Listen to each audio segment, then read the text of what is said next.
आवाज नाही येत आहे.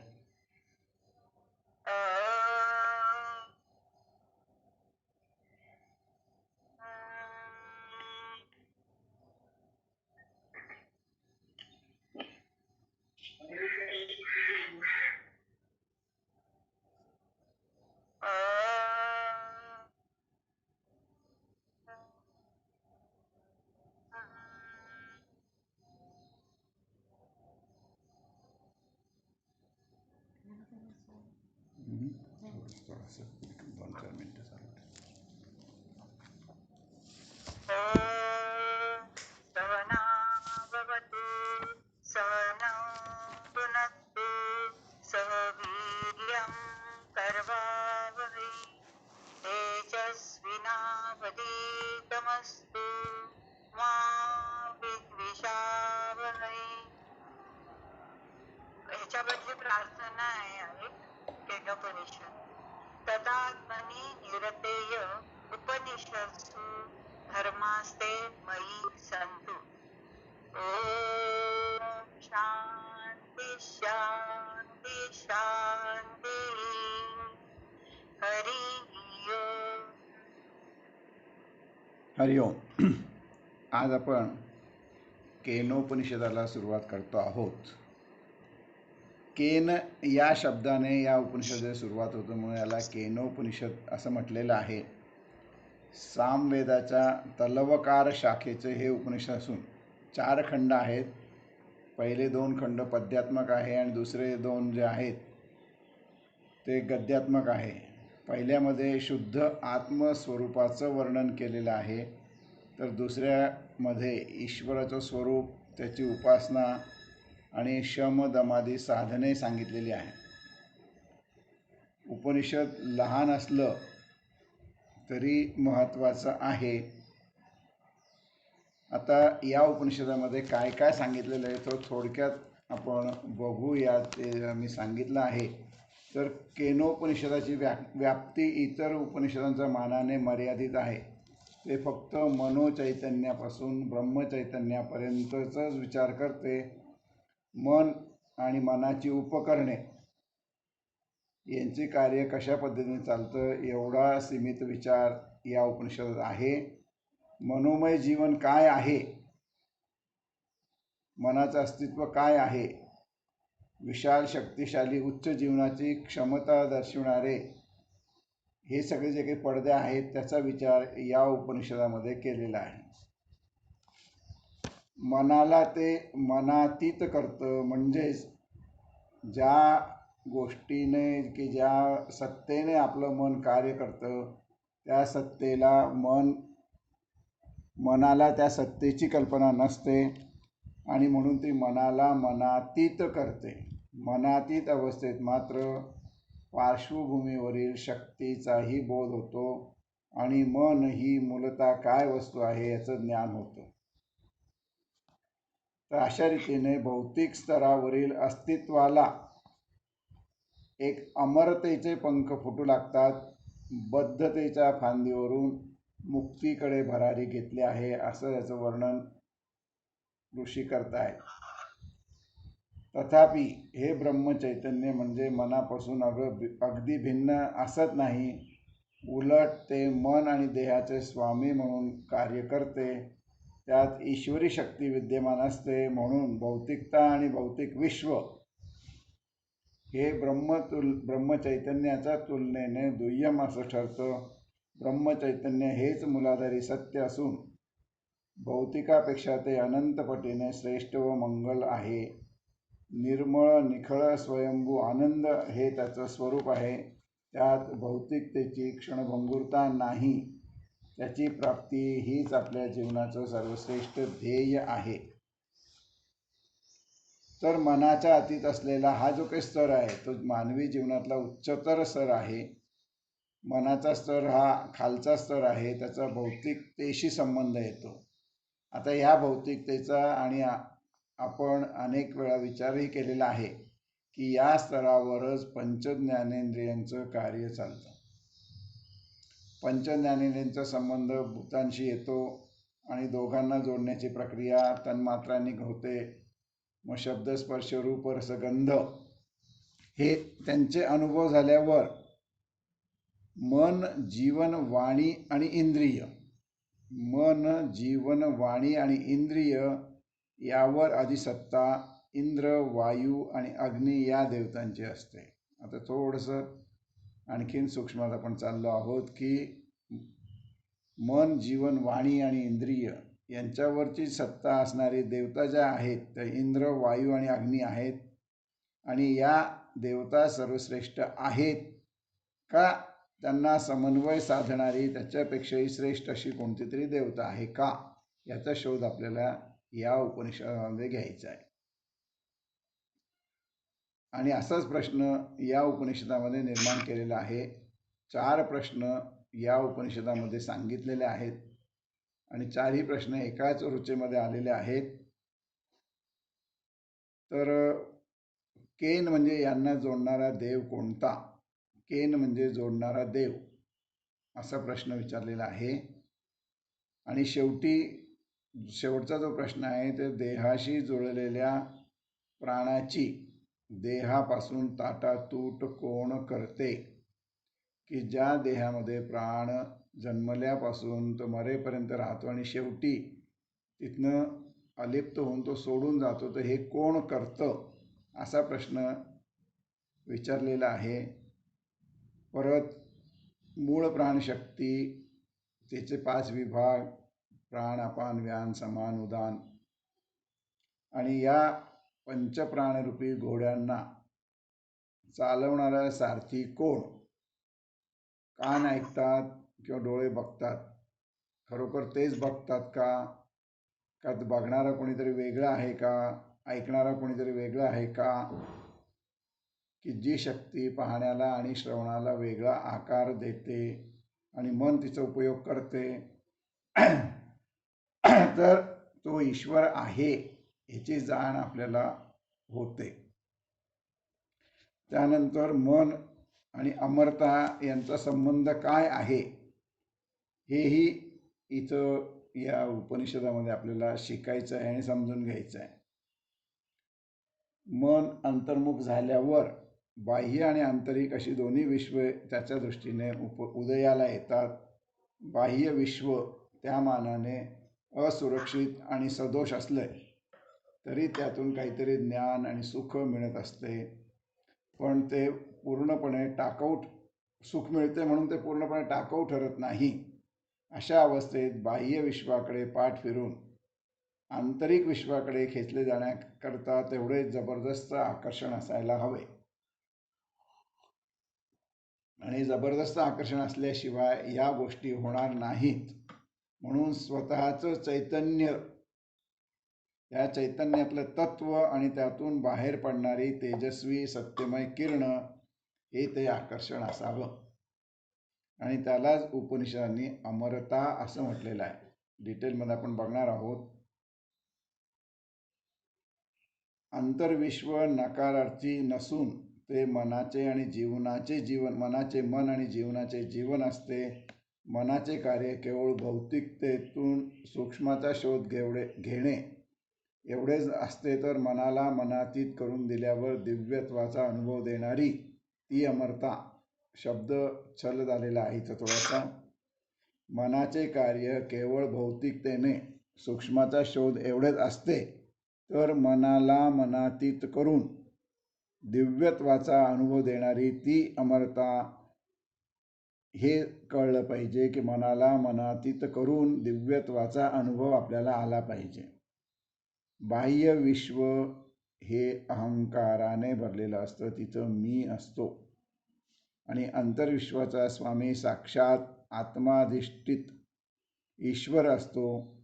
केनोपनिषद मनाच्या माध्यमातून सत्य शोधते आणि मनाला ओलांडून पुढे गेल्यावर विशाल दिव्य तेजाशी गाठ घालून देते. म्हणून सर्वव्यापी ब्रह्मालाच ते प्रथम समोर ठेवते आणि मनाला चेतना देऊन अंतस्थ दडलेल्या ब्रह्माचा शोध घ्यायला लावते. शेवटी मन आणि जीवनाचा स्वामी म्हणून मनाला स्वतःची ओळख करून देते. आता ब्रह्माचा शोध घेता घेता मनाचा पण इथं शोध घेतलेला आहे आणि मनाला मनाचीच ओळख करून देणे हे या उपनिषदामध्ये सांगितलेलं आहे. ते कसं करायचं हेच इथं झालेलं आहे. मन, बुद्धी, अहंकार आणि स्मृती साठवणारी शक्ती, नैतिक आचरणाचं सामर्थ्य किंवा या सर्वांचा संघात म्हणजे आपलं खरं व्यक्तिमत्व आहे. मन, बुद्धी, अहंकार, चित्त आणि नैतिक आचरणाचं सामर्थ्य हे सगळं मिळून आपलं व्यक्तिमत्व आहे. म्हणजे आपली पर्सनॅलिटी कशी डेव्हलप करायची किंवा व्यक्तिमत्वाचा विकास कसा करायचा हे या उपनिषदामध्ये सांगितलेलं आहे. हा सर्व बाह्य आविष्कार आहे. आपल्या आत आणखीन काहीतरी आहे की जे बाह्य आविष्काराची निर्मिती करते, त्याला वापरते, त्याचं धोरण ठरवते, त्याला आनंद देते आणि हे सगळं करूनही स्वतः मात्र अलिप्त असते किंवा स्वतःवर कशाचाही प्रभाव पडू देत नाही. तेच मनाचे मन, वाणीची वाणी, इंद्रियांचे इंद्रिय आणि जीवनाचे जीवन असं असलेलं ब्रह्मचैतन्य आहे. बाह्याविष्काराचा अंतस्रोत म्हणजे ब्रह्मचैतन्यच. असं जरी असलं तरी मन, बुद्धी, अहंकार, मन, बुद्धी इत्यादी म्हणजे ब्रह्म असे मात्र नाही. तर ब्रह्मापासून ते वेगळं आहे, पण ब्रह्मच त्यांचं कार्य करून घेतं असं इथं सगळं सांगितलेलं आहे. केनोपनिषद म्हणते की ब्रह्म हे ज्ञान वस्तूंपेक्षा वेगळं आहे आणि अज्ञात वस्तूंपेक्षा आणखीन वेगळं आहे. तर हे सगळं आपल्याला आता बघायचं आहे. आणि शेवटी थोडक्यात ब्रह्मामुळे जे कार्य करते ते स्वतः मात्र ब्रह्मापर्यंत पोचू शकत नाही. मन, बुद्धी, चित्त, स्मृती या सगळ्या गोष्टी ब्रह्मामुळे कार्य करतात, पण त्या ब्रह्माला पाहू शकत नाही. इथं परत मागे आपण एक उदाहरण बघितलं होतं की टॉर्चच्या बल्बने उजेड पडतं, पण उजेड देणारी जी शक्ती आहे त्यातले सेल ते मात्र दिवा बघू शकत नाही. तसं इथं ज्यांच्यामुळे सगळं शक्ती मिळते त्या ब्रह्माला मन, बुद्धी, डोळे, इंद्रिय कोणीही पाहू शकत नाही. यालाच उद्देशून ब्रह्मज्ञ गुरु म्हणतो, आम्हाला ते कळत नाही, कसं शिकवावं ते समजत नाही. एकूण ब्रह्माच्या सर्व व्यापित्वाची व त्याचवेळी असलेल्या अलिप्तपणाची कल्पना सामान्यपणे पचनी पडत नाही. असं इथं सगळं सांगितलेलं आहे. याचा आपण आता थोडक्यात अभ्यास करणार आहोत. जीवनशक्ती म्हणजे काय, मृत्यू म्हणजे काय, परत इथं मृत्यूची आणखीन सूक्ष्मतेने ओळख आपल्याला करून घ्यायची आहे. मृत्यू आणि ब्रह्म यातला फरक कळण्यासाठी मृत्यूवरती ताबा मिळवावा लागतो. मृत्यू हे अमर आहे, कालही आपण बघितलं होतं. आणि असं न कळत देवत्वाची अस्मिता प्रकट होऊ लागते. जर तुम्ही मृत्यू आणि ब्रह्म यांना ओळखलं तर स्वतःमध्ये देवत्व निर्माण व्हायला लागतं आणि ती परब्रह्माची चैतन्य शक्ती जी आहे ती आपल्या आत ओढायला म्हणजे आपल्या आत उदयाला येते. तर असं हे जे काही ब्रह्मचैतन्य आहे याची एक वेगळ्या दृष्टिकोनातनं आपल्याला बघायचं आहे. तर इथं ही जी काही प्रार्थना आहे, तदात्मती निरते या उपनिषत्सु धर्मास्ते मयी संतु, आत्म्यामध्ये रत झालेला जो मी त्याच्या ठिकाणी उपनिषदात सांगितलेली ब्रह्मविद्या प्रकट होते. म्हणजेच आत्मज्ञान हे मानवी जीवनाचं ध्येय होय. आता हे स्पष्ट करताना मानवी जीवनाला मूल्याची जाणीव असल्याने सध्याची अवस्था आणि ध्येय साधल्याची अवस्था म्हणजे ॲक्च्युअली जी काही परिस्थिती आहे आणि आयडियली काय परिस्थिती असली पाहिजे याचा भेद आपल्याला सगळ्या ठिकाणी आढळतो. म्हणून मानवी जीवनामध्ये ध्येय निश्चित करणे आणि त्या ध्येयाच्या दृष्टीने प्रगती करणे, ध्येयाची निश्चिती माणसाने प्रमाण मानलेल्या मूल्यावर अवलंबून असल्याने प्रत्येक विकसित संस्कृतीमध्ये मूल्याचा सविस्तर विवेक आढळतो. आपल्या प्राचीन संस्कृतीमध्ये मूल्याचा विचार प्रथम उपनिषदात झाला. उपनिषदे सांगणाऱ्या ऋषींनी जगातील पदार्थांचं आत्मवस्तू आणि अनात्मवस्तू असा भेद केलेला आहे. आत्मवस्तू अर्थातच मूल्यवान आहे. अनात्मवस्तूला आपल्या आध्यात्मिक जीवनात फारसं महत्त्व दिलेलं नाही. आत्मवस्तूमध्ये आत्मा जसा मुख्य ठरतो तसा अनात्मवस्तूमध्ये देह हा मुख्य ठरतो.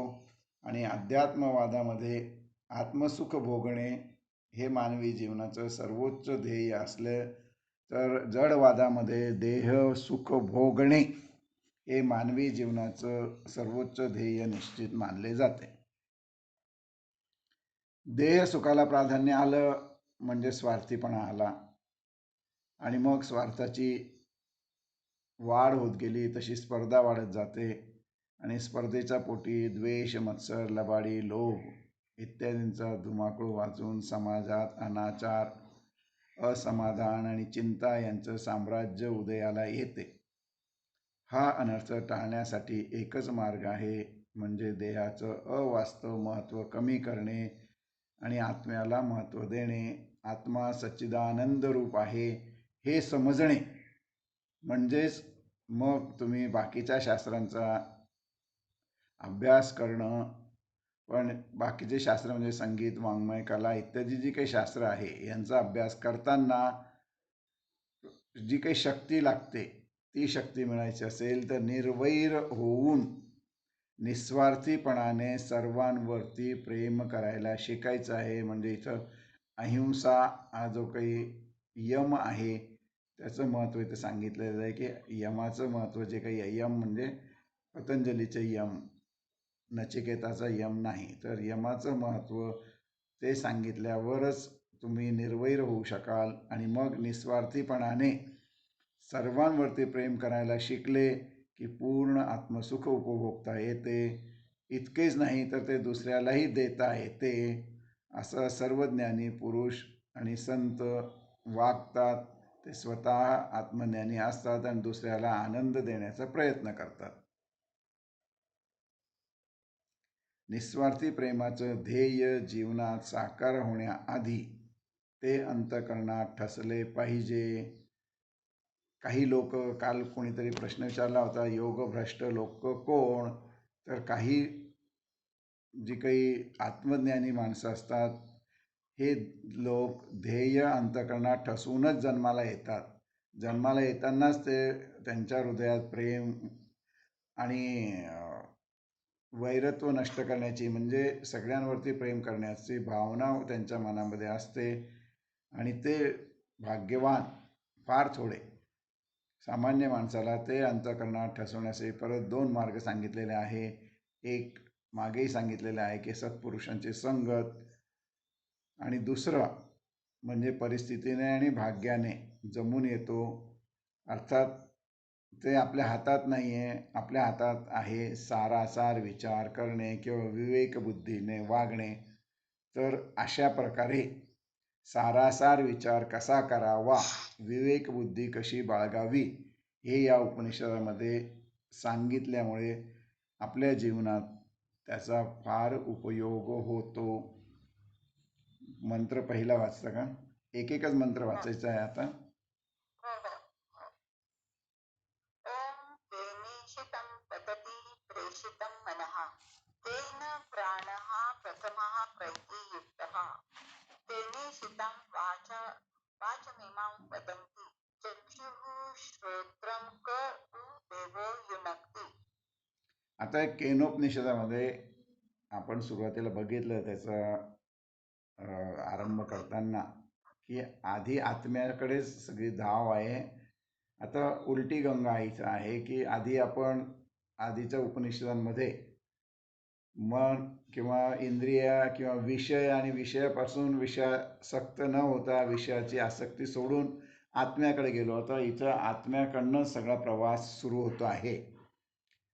तर देहांतर्गत समग्र कार्य हे आत्म्याचे असते, परंतु आत्मा दिसत नसल्याने तर्काने जाणायचा असतो आणि तर्क निर्माण होण्यासाठी वेगवेगळे प्रश्न इथे निर्माण केलेले. चारही प्रश्न या ऋचेमध्ये किंवा श्लोकामध्ये आलेले आहेत.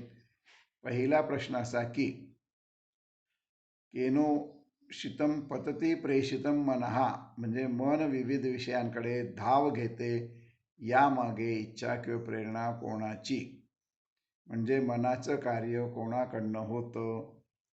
पंचज्ञानेच्या अनुभवातून अनेक विषयांची गोडी मनाला निर्माण होते. गोडीनुसार मन धावते. विषय म्हटल्यावर त्याचेही दोन प्रकार जाणून घ्यायला हवेत. एक, उपभोगाकडे घेऊन जाणारे विषय, आणि दोन, फक्त मनामध्येच तरंग प्रतितरंग निर्माण करणारे विषय. पहिल्यामध्ये ॲक्शन आहे, दुसऱ्यामध्ये फक्त विचार आहेत. दोन्ही प्रकारच्या विषयात मनाची गुंतवणूक आणि मनाच्या प्रेरणा या आवश्यक असतात. तर या प्रेरणा कुठून निर्माण होतं, कोण निर्माण करतं आणि कशा निर्माण होतात, अशा प्रकारचा हा प्रश्न आहे. म्हणजे आपण मन जे काही इंद्रिय सुख घेण्यासाठी बाहेर जातं किंवा विचार करतं त्या सुख घेण्याचा, तर ती प्रेरणा कोणाची, कोण देतं, कशी देतं आणि कुठून देतं. आता कित्येक वेळा व्याख्यानामध्ये किंवा कुठेतरी आपण विशिष्ट प्रकारे बोलण्यासाठी जातो, व्याख्यान देण्यासाठी जातो. तुम्ही योग शिक्षक बरेच जण आहात, तर जेव्हा केव्हा तुम्ही व्याख्यान द्यायला जाता तेव्हा तुमचे सगळे मुद्दे तुमच्या मनामध्ये असतात. एकदम असे ऑफ हँड मुद्दे निघत नाही. पण आपण नेहमीच्या बोलण्यामध्ये, विशेषतः जेव्हा आपण आपला हा सगळा वर्ग संपल्यानंतर चर्चा करतो, काही लोकांचे प्रश्न येतात, त्यांना एकदम स्फुरण आल्यासारखे आपण जे काही उत्तर देतो, बोलतो, ते कुठून होतं, हा प्रश्न असा विचारलेला आहे की विषयाकडे धाव घेणाऱ्या मनाची एक विशिष्ट प्रक्रिया घडून येते आणि ही प्रेरणात्मक स्फुरद्रूप प्रक्रिया कोण घडून आणतं. कधी कधी आपण पटकन बोलून जातो, त्यावेळेस कोणी ही दिली आपल्याला प्रेरणा, असा मनाला जो काही प्रश्न पडतो तो इथे सांगितलेला आहे, पहिला प्रश्न. दुसरा प्रश्न आहे केन प्राण प्रथम प्रैक्ती युक्त, म्हणजे शरीराशी निगडित असा प्राण कोण विभक्त करतो. जन्मतःच आपला जन्म झाल्याबरोबर प्राण आणि शरीर हे एकत्र असतात. जीवनभर प्रत्येक कृतीमध्ये ते आपल्या समवेत असतात आणि मग असे जीवनभर साथ देणारे एक दुसरे, इतकी विलक्षण एकरूपता यांचं आयुष्यभर झालेली असते. असा प्राप्त झालेला प्राण देहाशी जो एकरूप झालेला आहे, तो अंतसमयी मात्र देहाशी अगदीच काही संबंध नाही असल्याप्रमाणे वेगळा होतो. हे वेगळेपण कसं घडून येतो? हे आयुष्यभर तुम्ही एकमेकाच्या संगतीमध्ये आहात, पण शेवटी तो देहाशी आपला संबंध काही नाही, चला निघून जा, असं जे काही करतो ते कशामुळे, असा विचार इथं मांडलेला आहे. तर वेगळेपणानंतर प्राण देहापासून दूरच्या प्रदेशात प्रयाण करतो, तो कोणाच्या इच्छेने, हा दुसरा प्रश्न आहे. तिसरा प्रश्न आहे असाच, आपण वाचा बोलते, आता आपण जेव्हा बोलतो ते कसं घडतं, आपल्याला परापश्यंती, मध्यमा आणि वैखरी हे माहिती आहे, पण त्याच्या सूक्ष्मतेमध्ये काय काय घडतं याचा इथे उल्लेख जो केलेला आहे. परेचं कार्य हे अत्यंत सूक्ष्म असून विशाल सरोवरात उठणाऱ्या पण न दिसणाऱ्या लहानशा तरंगासारखं आहे. तरंग उठला आहे पण तो दृष्टीरूपास येत नाही, हे परचं कार्य आहे. पश्यंतीमध्ये तो तरंग स्पष्ट होतो, म्हणजे ज्या भावना व्यक्त करायची त्याची सुस्पष्ट कल्पना तयार होते. आता हे भाव व्यक्त करण्यासाठी भाषा लागते. भाषा म्हटलं की त्याची शिस्त, पद्धत, मांडणी आहे, म्हणजे व्याकरण आहे. जो भाव व्यक्त करायचा त्याकरता प्रभावी शब्दाची जुळवणी हे कार्य मध्यमेमध्ये होतं आणि परेपासून मध्यमेपर्यंत जे काही घडून आले ते शेवटी वैखरीतनं बाहेर पडतं. हे समग्र कार्य कोणाच्या मुळे घडून येतं. म्हणजे आधी एक सूक्ष्म तरंग उठतो, त्याच्यातला भाव व्यक्त करण्यासाठी पश्चंतीमध्ये कल्पना तयार होते. त्या कल्पनेचं शब्दांकन करण्यासाठी जी काही स्फूर्ती लागते, व्याकरण लागतं, वेगवेगळे तो, ती, ते, हा, ही, हे सगळं जे काही लागतं ते व्याकरण, आणि ते सगळं मध्यमेपर्यंत तयार होतं. सगळे शब्द तुमचे तयार होतात आणि मग ते वैखरीतनं बाहेर पडतात. तर हे सगळं कोणाच्या सत्तेने होतं, कोणाच्या प्रेरणेने होतं, असा हा तिसरा प्रश्न आहे. आणि चौथा प्रश्न मात्र अधिक सूक्ष्म आणि विचार करायला लावणारा आहे. डोळे आणि कान यांना कोण जोडतो, असा हा चौथा प्रश्न आहे. हे दोन्हीही स्वतंत्र अवयव आहेत. डोळ्यांना दिसतं, कानाने ऐकू येतं, उलट होत नाही. कानाने दिसतं किंवा डोळ्याने ऐकू येतं, ह्या गोष्टी होत नाहीत. इतकी या दोन अवयवामध्ये भिन्नता असल्याने ते एकमेकांशी कसे जोडले गेलेले आहेत. सॉरी सर, इंटरप्ट करतोय. बोला. नितीन पत्की, जरा हे परत एक जे शेवटची 4-5 वाक्य आहेत ना, परा, पश्चंती, मध्यमा, वैखरी, त्याचे जो एक्सप्रेशन जरा परत प्लीज रिपीट कराल का? ओके, करतो. वाणी कुणाच्या जोरावरती कार्य करते? वाणीचे आपल्या माहितीप्रमाणे परा, पश्चंती, मध्यमा आणि वैखरी या 4 स्टेजेस जे आहेत. परामध्ये फक्त विचारांचे न दिसणारे तरंग उमटतात. जसं खोल सरोवर किंवा समुद्रामध्ये न दिसणाऱ्या लाटा उमटतात, पण त्या दिसत नाही. बारीक तरंग जे असतात ते परेमध्ये उमटतात. आणि मग त्या पश्चंतीमध्ये ते जे काही तरंग उमटलेले आहेत त्यांना भाव व्यक्त करण्यासाठी त्याच्या शक्तीमध्ये रूपांतर होतं.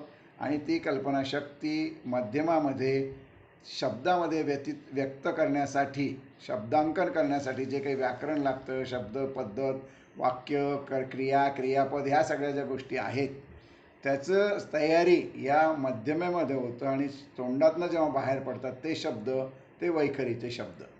तर हे सगळे करण्यासाठी प्रेरणा कोणाची आहे किंवा हे कोणाच्या सत्तेने होतं, असा हा तिसरा प्रश्न आहे. चौथा प्रश्न जो आहे, डोळे आणि कान दोघांचं कार्य वेगळं आहे. डोळ्यांनी दिसतं, कानाने ऐकू येतं. याचा उलट होत नाही. कानाने दिसलं किंवा डोळ्यांनी ऐकू आलं असं होत नाही. पण हे दोघं एकमेकाला जोडलेले आहेत. म्हणजे आपण जेव्हा झोपलेलो असतो किंवा डोळे मिटून पडलो, आवाज झाला तर डोळे पटकन उघडतात. मग कानाला आवाज झाले तर डोळ्यांनी का उघडावं? किंवा काहीतरी आपण बघितलं, त्याचा आवाज, जसं भिंतीला कान आपण लावून करतो की काहीतरी दिसलं म्हणून ते भिंतीला कान लावून वगैरे बघतो, आपण ऐकतो. तर हे का होतं, यातला जो काही संबंध आहे हे. आणि आणखीन एक कुत्र्याचं पण उदाहरण दिलं आहे. कुत्र्याचे कान टवकारल्या गेल्याबरोबर दृष्टी आवाजाकडे वळते आणि त्याच वेळेला त्याला आणखीन एक सुंगण्याचं म्हणजे याचं वासाचंही ज्ञान असल्यामुळे तो त्या आवाजाकडे काहीतरी आहे का वासाने तो बघतो. म्हणजे त्याचं नाकही स्फुरायला लागतं. म्हणजे त्याचे कान, नाक आणि डोळे हे कुठल्या तरी एका प्रेरणेने किंवा एका चेतनेने जोडले कुठे गेलेले आहेत. तर असं हे जे काही आहे, कान, डोळे यांचा संकेत देऊन पंचज्ञानेंद्रिय जोडले गेलेले आहेत. म्हणजे हे नुसतं त्यांनी उदाहरण म्हणून कान आणि डोळे घेतले, पण सगळे पंचज्ञानेंद्रिय जी आहेत ती एकमेकाशी जोडलेली आहेत. आणि हे काम जोडण्याचं काम कोण करतो, आणि ह्या जोडण्याचं काम करणाऱ्याला देव असं म्हटलेलं आहे. आणि ते इंद्रियांचं वरती सत्ता गाजवणारे इंद्र आणि वरुण आणि अग्नी असे हे देव यांनी सांगितलेले आहेत. तर अशा प्रकारे हे 4 प्रश्न आल्यानंतर मग त्याला उत्तर द्यायला सुरुवात होते आहे. तर दुसरा मंत्र वाचा. श्रोत्रस्य श्रोत्रं मनसो मनो यत् वाचोः वाच्यं स प्राणस्य प्राणः चक्षुश्च चक्षुः अतिमुच्य धीराः प्रेत्य अस्मात् लोकात् अमृता भवन्ति. आता परत इथं कानाचा कान, डोळ्याचा डोळा, मनाचं मन, वाचेची वाचा, प्राणाचा प्राण. जो आत्मा आहे तो या सर्वांना प्रेरणा देतो. हे आधीच उत्तर दिलेलं आहे आणि मग त्याचं पुढे स्पष्टीकरण करता येते. शहाणी माणसे त्या आत्म्याला जाणतात आणि अशाश्वतातून बाजूला सरून अमृतत्व प्राप्त करून घेतात. हे आत्म्याला शहाणी माणसं जाणतात. डोळ्याचा डोळा कोण, प्राणाचा प्राण कोण वगैरे हे सगळं बघितल्यानंतर त्याच्यातनं एकच तत्व आलेलं आहे की आत्मा सर्वांचा अंतर्यामी आहे. आता इथं छान उदाहरण दिलेलं आहे. कुठल्याही तुम्ही वर्तमानपत्राचा कारखान्यात गेला, तिथल्या फॅक्टरीत गेलात वर्तमानपत्राचा, तर तुम्हाला दिसेल की कागदाचा मोठा रीळ एका बाजूला जोडलेला आहे आणि त्यामध्ये अंतर्गत काय काय काय काय काय काय आता सगळ्या जे काही स्वयंचलित यंत्रणा आलेल्या आहेत, एका बाजूला फक्त कागद टाकला जातो आणि दुसऱ्या बाजूला त्या वर्तमानपत्रातली सगळी पानं व्यवस्थित चित्रासकट रंगीत काय असेल ते सगळं होऊन आणि बाहेर येताना अगदी घडी करून ते वर्तमानपत्र येतं. आणि इतकंच नव्हे तर त्याला जर फीड केलेलं असेल तर कुठल्या गावाला ते वर्तमानपत्र जाणार आहे किंवा कुठल्या वितरकाकडे ते जाणार आहे त्याच्या संख्येप्रमाणे गठ्ठे तयार करून ते बाहेर येतं. आता हे सगळे करण्याचे मागे प्रेरणा कोणाची? इतकं सगळं जे काही कार्य आहे त्याच्यामध्ये फीड केलेलं आहे सगळं काही, पण हे सगळं कार्य कोण करतं? तर इलेक्ट्रिसिटी करतं. इलेक्ट्रिसिटी ही सगळीकडे तीच आहे, मात्र कार्यामध्ये भिन्नता आहे. तसं तुम्ही आता पोळ्या तयार करण्याचं पण यंत्र आहे. पोळ्या तयार करण्याच्या यंत्रामध्ये पीठ तुम्ही टाकलं की त्याचं सगळं तयार होऊन बाहेर पोळी आपोआप बाहेर येते. तोपर्यंत मध्ये जे जे काही कार्य होतात ते कुणाच्या प्रेरणेने होतात, त्याच्यामध्ये कुठंच चूक होत नाही. आता ऑटोमॅटिक सगळे मशीन्स जे काही आहेत त्याच्यामध्ये कुठेही चूक होत नाही. हे कसं होतं? त्या यंत्राचे सर्व भाग कसे काम करतात, त्यांना प्रेरणा कोण देतं, त्याच्यामध्ये किती चाकं आहेत, किती दांड्या आहेत, किती तबाटे आहेत, किती मीटर आहे, किती पट्टे आहेत किंवा किती लाईट्स आहेत, हे सगळं जे काही आहे हे सगळं कोण करतं? तर त्याला उत्तर आहे आपल्याकडे की इलेक्ट्रिसिटीची पॉवर. इलेक्ट्रिसिटी खंडित झाली तर या सगळ्या क्रिया थांबतात आणि तेच कार्य आत्म्याचं आहे. म्हणजे आतमध्ये इतकी कार्य जे काही आहे ते इलेक्ट्रिसिटी करतं. तसं आपल्या शरीरात किंवा विश्वात, आणि इथं शरीर आणि विश्व हे म्हणजे जे आत्मा आणि ब्रह्मांड, पिंड आणि ब्रह्मांड हे जे दोन वापरलेले आहेत, जे पिंडी ते ब्रह्मांडी, तसंच शरीरामध्ये किंवा बाहेरच्या विश्वामध्ये जी जी काही सगळी कार्य चालतात आणि वेगवेगळी कार्य चालतात, असंख्य कार्य चालतात, तर ही सगळी कार्य करणारी शक्ती कोणती? त्याचं उत्तर जे आहे तर ते आहे आपलं आत्मा. आता इथं वीज आणि आत्मा याच्यामध्ये काय फरक आहे हे विशद केलेलं आहे की यंत्राचं द्रव्य निराळं आणि विजेचं द्रव्य निराळं. आता यंत्र विजेच्या अधीन असतं पण वीज यंत्राच्या अधीन नसते. विजेमुळे यंत्र चालतं पण यंत्रामुळे वीज निर्माण त्या यंत्रामुळे वीज निर्माण होत नाही. तुम्ही म्हणाल की वीज निर्माण करायला यंत्र लागतं, तो भाग वेगळा आहे. तर तिथं जी काही वीज निर्माण झाली, वीज जी काही आहे ती यंत्राला चालवते, पण यंत्र विजेला चालवत नाही. तसंच हे ह्या उपनिषदामध्ये सांगितलेलं आहे की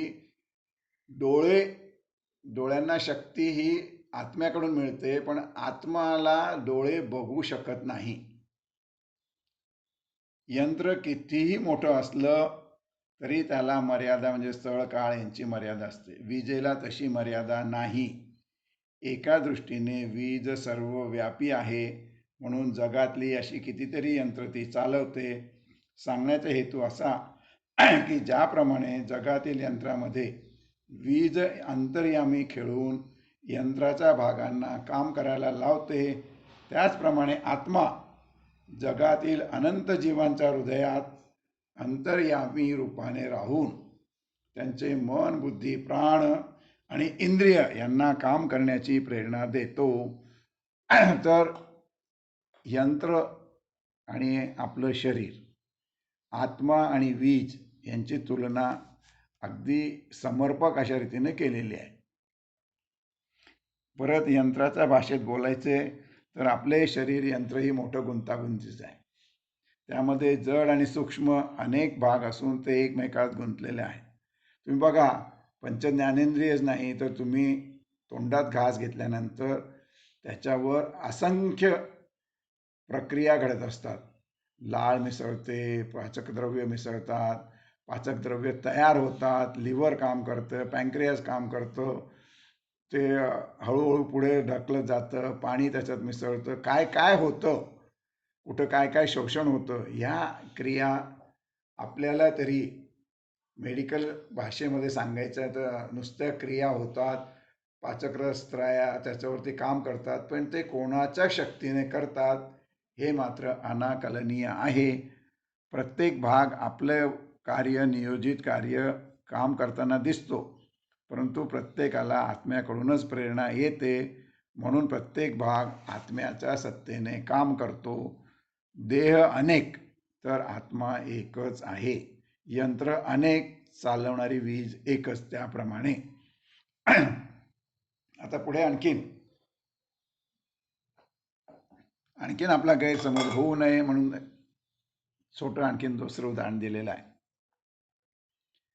की लहान मुलं रेडिओचं उदाहरण दिलेलं आहे की रेडिओमधनं गाणं ऐकलं की त्यांना वाटतं की रेडिओच गातो आहे, पण आपल्याला मोठ्या माणसांना कळतं की रेडिओ गात नाही, तर त्याचं प्रक्षेपण होऊन फक्त आपल्याला ऐकू आलेलं आहे, गाणारा दुसराच कोणीतरी आहे.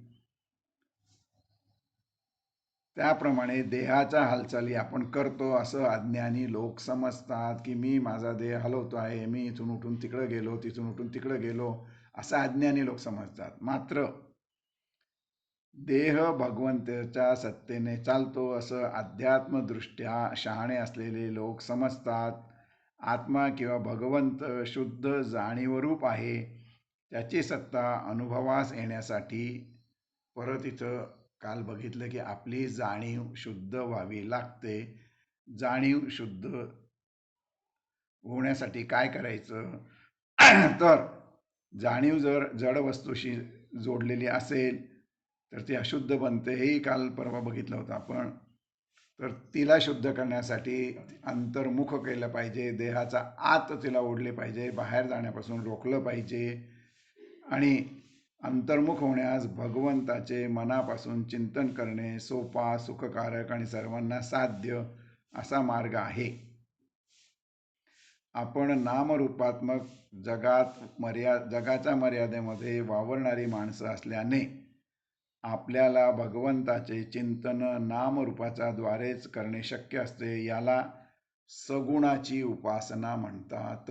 मग आधी सगुणातनं उपासना सुरू करायची आणि मग हळूहळू सगुणातनं निर्गुणाकडे कसं जायचं तेही पुढे याच्यात सांगितलं आहे की अंतकरणात भगवंताच्या रूपाला पहावे, वाचेने त्याचं गोड नाम घ्यावे, म्हणजे चिंतन घडून आपली जाणीव शुद्ध होत जाईल.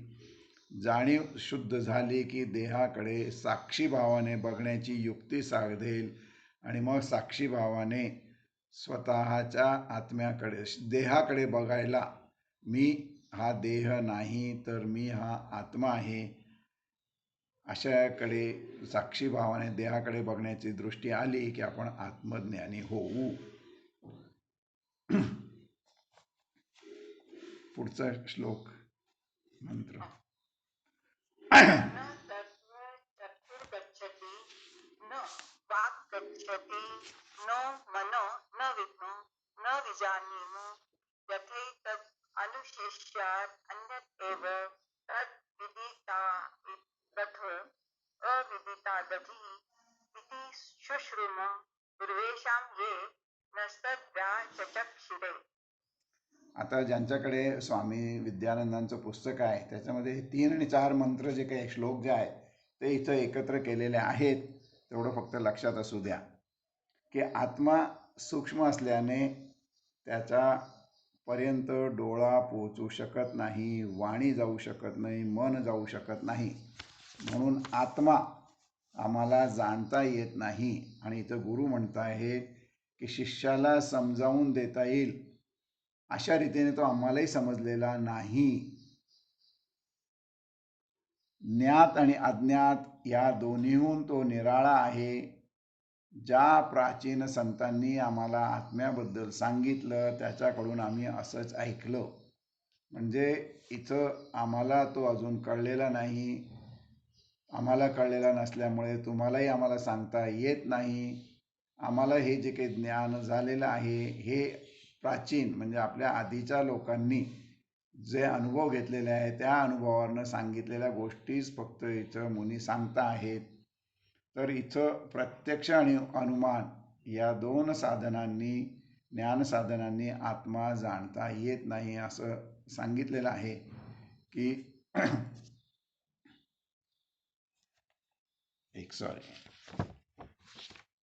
तर उत्क्रांती शास्त्राने असं स्पष्ट केले आहे की माणसाची इंद्रिय आणि बुद्धी दृश्याशी व्यवहार करण्याची प्रधान साधने आहेत. ज्या बुद्धीने आपण जीवनातील नित्याचा व्यवहार करतो त्या बुद्धीने अतींद्रिय सृष्टीतील सर्वांच्या वर असलेला आत्मा जाणता येणं शक्य नाही. ज्याप्रमाणे आपल्या हातातील चिमटा मागे हे उदाहरण आलेलं आहे की हाताने चिमटा धरून गरम वस्तू आपण बाजूला करू शकतो, पण त्या गरम वस्तू चिमट्याच्या साहाय्याने आपला हात धरू शकत नाही. तसं इथं उदाहरण दिलेलं आहे. त्याचप्रमाणे आत्म्याकडून ज्ञानाचे सामर्थ्य संपादन करणारी बुद्धी उलटून आत्म्याचं ज्ञान घेऊ शकत नाही.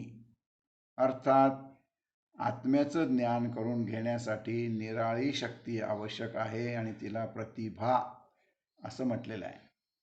प्रत्येक माणसाने आपल्या अंतःकरणात प्रतिभा जागृत करून घेण्याचा प्रयत्न करावा असं सर्व उपनिषद सांगतात की ती जी काही प्रतिभा आहे तिला विकसित केली की मग तुम्हाला आत्म्याच्या ज्ञानापर्यंत जाण्याचा मार्ग खुला होऊ शकेल. सामान्य माणसाने वादविवाद किंवा अवास्तव चिकित्सा, वादविवाद आणि अवास्तव चिकित्सा यांच्या भानगडीत न पडता सर्वमान्य असा एक ग्रंथ घ्यावा. ते जे आधी सांगितलेलं आहे, पूर्वजांनी सांगितलेलं आम्ही तुम्हाला सांगतो आहे, तर त्याच्यावरती श्रद्धा ठेवावी. श्रद्धा ठेवली तरच तुम्हाला ज्ञान होऊ शकेल. तो समजून घेण्यासाठी रोज थोडा थोडा वाचावा. त्यामध्ये आलेले आत्मस्वरूपाचे वर्णन केवळ तर्काने करता येईल अशा भ्रमात राहू नये. की तिथं आलेलं वर्णन समजलं म्हणजे मला आत्मा कळला, आत्मा अश्रोत्र अगोचर वगैरे जे काही आहे कळलं, मग आता मला सगळं आत्म्याचं ज्ञान आलं असं समजू नये.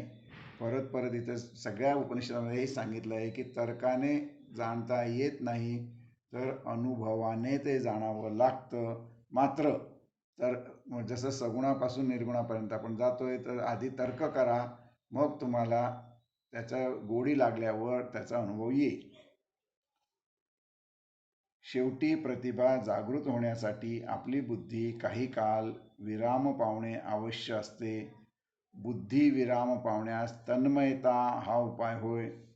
तन्मयता या शब्दामध्ये तिच्यातील मनाची अवस्था दाखवली जाते.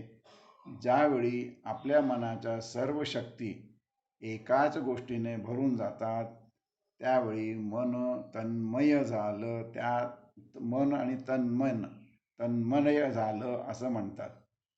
आत्म्याच्या बाबतीत आपले असं झालं पाहिजे. साध्या भाषेत सांगायचं तर आपलं मन भगवंताने भरून जाणे गरजेचं आहे. त्यासाठी नामस्मरण करावी, त्याची पूजा अर्चा करावी, त्याचे रोज दर्शन घ्यावे, त्याच्या कथा वाचाव्या आणि त्या लोकांना सांगाव्या. गीतेमध्ये अशा प्रकारचं श्लोक आहे की सगळं त्याचंच करावं. आणि पूर्वी एक जाहिरात यायची, ईट क्रिकेट, स्लीप क्रिकेट वगैरे. त्याप्रमाणे इथं whatever you are doing, do with the Bhagwant. म्हणजेच मग भगवंताच्या कडे जाण्याचा मार्ग तुम्हाला प्रशस्त होऊ शकेल. इथं आणखीन थोडंसं विश्लेषण जे केलेलं आहे, मागच्या रुचेमध्ये ज्ञानी मनुष्य सुखमाध्यमात गुंतून न राहता ब्रह्माकडे झेपावतात आणि ते ब्रह्मच होतात. परमसुखाचे निदान असलेले हे ब्रह्म कसं आहे असा प्रश्न उपस्थित होतो. प्रश्न आणि उत्तर यातून तत्वबोधाचं आकलन होतं. गुरुशिष्य संबंधामध्ये प्रश्न शिष्याचा असतो, उत्तर गुरुचं असतं. हा व्यावहारिक जीवनातला भाग झाला. अध्यात्म जीवनात जेव्हा मनुष्य स्वतःच्या ठिकाणी चिंतनशील असतो तेव्हा तो स्वतःचा शिष्य असतो आणि स्वतःचा गुरु असतो. अशा वेळी स्वतःतील दोन तत्व जी जीव आणि शिव म्हणून संबोधली जातात तीच तत्वे गुरु शिष्य म्हणून काम करतात. जीव हा शिष्य आणि शिव हा गुरु असतो. पहिल्या रुचेत उपस्थित केलेले प्रश्न हे जीवाचे समजावेत. दुसऱ्या रुचेत समाधान केलेलं हे शिवाचे समजावं. आता या रुचेत पुन्हा जीवाने ते ब्रह्म कोणतं, कसं जाणावा, भेद कसं करावा अशी व्याख्या विचारली आहे. तर जीवाने विचारलेला प्रश्न काल्पनिक आहे. त्याला शिवाकडनं आता जे काही आपण बघितलं ते उत्तर मिळालेलं आहे. व्यावहारिक जीवनामध्ये कुठलीही गोष्ट डोळे, मन आणि वाणी यांच्याकडनं पारखून घेतली जाते. वस्तूचा भेद करण्यात येतो आणि शेवटी निर्णय होऊन व्याख्या केली जाते. ब्रह्माच्या बाबतीमध्ये ही पद्धत अंगीकारता येत नाही, कारण ब्रह्म हेच पूर्ण सत्य आहे. सत्य हे आत्यंतिक सूक्ष्म असल्याने डोळ्यांना दिसत नाही. लौकिक जीवनात जे डोळ्यांना दिसतं तेही पूर्ण सत्य असते असं नाही. आणि इथं ब्रह्म हे तर परमसत्य आहे, म्हणून ते डोळ्यांना दिसणं तर दूर, परंतु डोळ्यांना आतून उमगले तरी वर्णन करता येत नाही. म्हणजे वाणीसुद्धा त्याबाबत लंगडी पडते. आता राहिलं मन, मनाचेही जाणण्याचं सामर्थ्य ब्रह्माच्या बाबतीमध्ये कमी पडते. म्हणून शिवरूपाचा गुरु असं म्हणतो की ब्रह्म कसे आहे हे जाणता येत नाही, त्यामुळे ब्रह्माचा भेद करून ब्रह्माची व्याख्या करता येत नाही. आता ब्रह्म हे ज्ञात वस्तूपेक्षा वेगळं आहे आणि अज्ञात वस्तूपेक्षा आणखीन वेगळं आहे. आणि हे सगळं आम्हाला पूर्वजाकडनं मिळालेलं ज्ञान आम्ही तुम्हाला असं गुरु म्हणतायत की आम्ही तुम्हाला सांगतो आहोत. आता जे ज्ञात आहे त्यापेक्षा वेगळं आहे, अज्ञात आहे त्यापेक्षा अधिक आहे, हे ते स्पष्टीकरण झालं. तर त्या स्पष्टीकरणाला आणखीन एक स्पष्टीकरण सांगितलेलं आहे की आम्ही हे अजून जाणलेलं नाही, परंतु पूर्वजांनी सांगितलेलं आहे. म्हणून त्यांनी पूर्व ब्रह्माचा सखोल अभ्यास करणारे आणि विचक्षणा बुद्धीने विशद करणारे होते. तर अनुभव आणि अध्ययन याच्या जोरावर विवेकाच्या स्तरावरून ब्रह्माची फोड करून मांडणी केलेली आहे.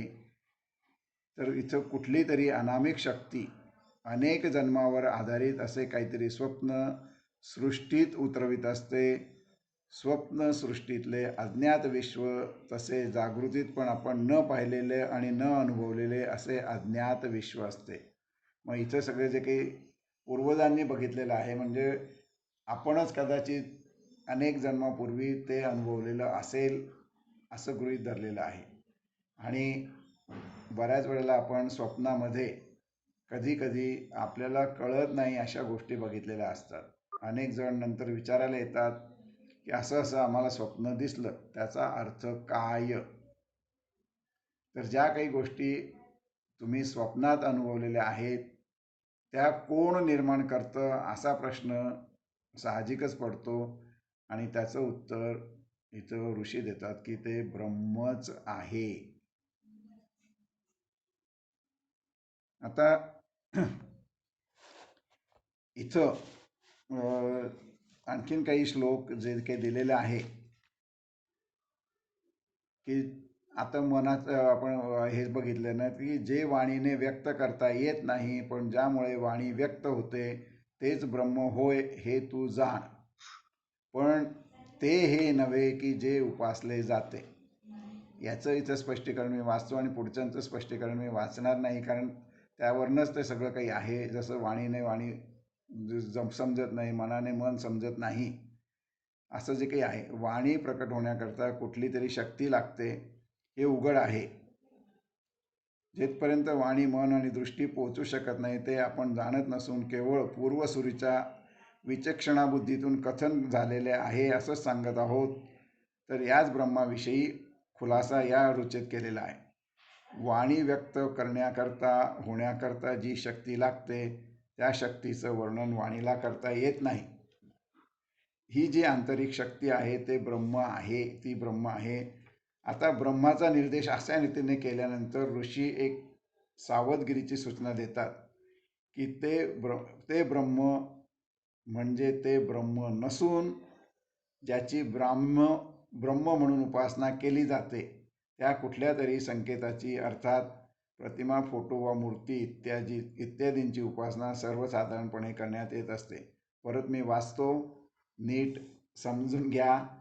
ब्रह्माचा असा निर्देश म्हणजे ब्रह्म जाणत नाही, वाणीने जाणता येत नाही, बुद्धीने जाणता येत नाही असं सांगून झाल्यानंतर त्यांच्या मागे कार्य करणारी शक्ती ही ब्रह्मच आहे. तर असा ब्रह्माचा निर्देश केल्यानंतर ऋषी सावधगिरीची सूचना देतात की ते ब्रह्म म्हणजे ते नव्हे की ज्याची आपण ब्राह्म्य म्हणून उपासना करतो. ती काय करतो आपण? कुठल्या तरी संकेताची, अर्थात प्रतिमा, फोटो किंवा मूर्ती यांची उपासना आपण करतो. परंतु संकेतस्थळाने म्हणजे ते ब्रह्म असत नाही, तो केवळ संकेत आहे. म्हणजे आपण फोटो, मूर्ती, कोणाची तरी पूजा जेव्हा करतो तर तो केवळ संकेत आहे, ते ब्रह्म नाही. आणि तो फक्त दिशादर्शक आहे हे समजून घेणे. तसंच मनाने विचार करता येत नाही, पण ज्याच्यामुळे मन मत देते असे म्हणतात ते ब्रह्म आहे हे तू जाण. ते नव्हे की ज्याची आपण उपासना करतो. तसंच डोळ्यांचं म्हटलेलं आहे, कानांचं म्हटलेलं आहे आणि प्राणांचं पण म्हटलेलं आहे की जे प्राणामुळे जगत नाही तर ज्याच्यामुळे प्राण जगतो ते ब्रह्म तू ओळखावेस, हे नव्हे ज्याची उपासना केली जाते. जे प्राणाची आपण ज्या दृष्टीने कुठल्याही प्रतीकाची उपासना करतो तर ते प्रतीक म्हणजे ब्रह्म नव्हे असं शेवटी ते सांगितलेलं आहे. या सर्वांना प्रत्यक्ष कार्य करण्याकरता जी शक्ती लागते तेच ब्रह्म होय. अर्थात ही सर्व इंद्रिय आपल्या मूळ प्रेरक शक्तीला म्हणजे ब्रह्माला जाणू शकत नाही, पण ब्रह्मा वाचून कार्य पण करू शकत नाही. प्रत्येक वेळेला असा खुलासा केला आहे की ज्याची ब्रह्म म्हणून आपण उपासना करतो ते ब्रह्म असत नाही, तर ब्रह्म त्याहून निराळं आहे. इथं मी आज थांबतो, कारण जरा थोडंसं जटिल पुढचं श्लोक जो आहे थोडासा कठीण आहे, त्याचं विवेचन करायला थोडा वेळ लागेल. आपण आजच्याच याच्यावरती थोडी चर्चा करूयात. आधी मी थांबतो आहे. 3 ओंकार.